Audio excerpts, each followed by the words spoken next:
আসসালামু আলাইকুম, কি অবস্থা সবার, কেমন আছেন? আজকে একটা বড় ভিডিও শেয়ার করবো আপনাদের সাথে। তো এই যে দেখতেছেন আমাদের ছাদ বাগানের আম গাছ, মাশাল্লাহ অনেকগুলা মুকুল হয়েছিল, আর এই যে এতগুলো আম ধরছে। জানি না কয়টা থাকবে, ইনশাল্লাহ আশা করা যায় থাকবে। মাশাল্লাহ, আসলে ছোট্ট এই গাছে এতগুলো আম ধরছে। রিল শেয়ার করছিলাম আজকে, এই যে আপনাদের আম ধরাটা দেখাইতেছি। আর এর পাশে আছে আমাদের এই যে করমচা গাছটা, যে গাছটার এখন আবার নতুন নতুন অনেক পাতা আসতেছে, এখনো ফুল আসে নাই।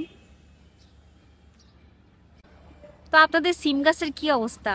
সিম কিন্তু এখনো আমাদের অনেক ধরতেছে, মাশাল্লাহ দিলে এই যে দেখেন কত সিম, আবার নতুন নতুন ফুল আসতেছে, এই যে দেখেন মাশাল্লাহ। ভালোই সিম খাইলাম এবার ছাদ বাগান থেকে।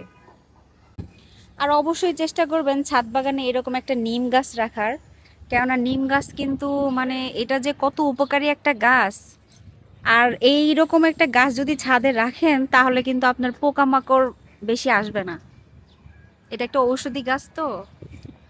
তো আমাদের এই ছোট্ট একটা ক্যারেটের মধ্যে এটা লাগানো হয়েছে, মাশাল্লাহ এখন দেখেন কত বড় হয়েছে। আর এই যে মিষ্টি কুমড়া গাছ দেখেন, নিচের দিকে পাতা একদম খাওয়া হয়ে গেছে, অনেক পাতা নষ্টও হয়ে গেছে। আর মাশাল্লাহ দিলে মিষ্টি কুমড়াও ধরছে। এই যে একটা মিষ্টি কুমড়া, আর একটা হচ্ছে এই যে, মাশাল্লাহ কিন্তু অবশ্যই বলবেন। আর এগুলার একটু পাতা দিয়ে ঢাকা দিচ্ছে আমার বাবা, যাতে করে পোকা নষ্ট না করতে পারে। এর আগেও আমাদের ছাদ থেকে মিষ্টি কুমড়া খাওয়া হয়েছে, এবার আবারও ধরছে। আসলে বাজারে তো কিনতে পাওয়াই যায়, কিন্তু নিজের হাতে করা তারপরে সেই সবজি খাওয়া, এটার যে কি মজা বলার বাইরে। তো মাশাল্লাহ দিলে দেখেন আমাদের আবার লেবু ধরা শুরু হয়ে গেছে।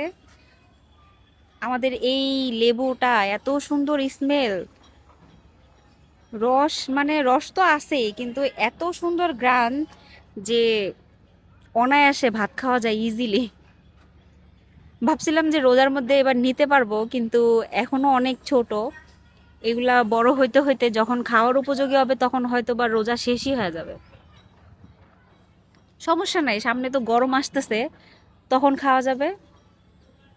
আর এই যে ক্যারেটের মধ্যে যে পেঁয়াজ গাছ লাগানো হয়েছিল, এখনো আমরা এটা তুলি নাই, আর কিছুদিন পরে তুলবো।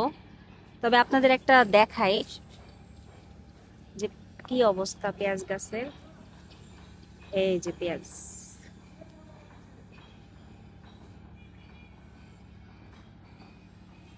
এগুলা ফুলগুলা যখন আরো শুকিয়ে যাবে তখন কিন্তু এই বীজগুলা দিয়ে কিন্তু আমরা আবার পেঁয়াজ লাগাইতে পারবো।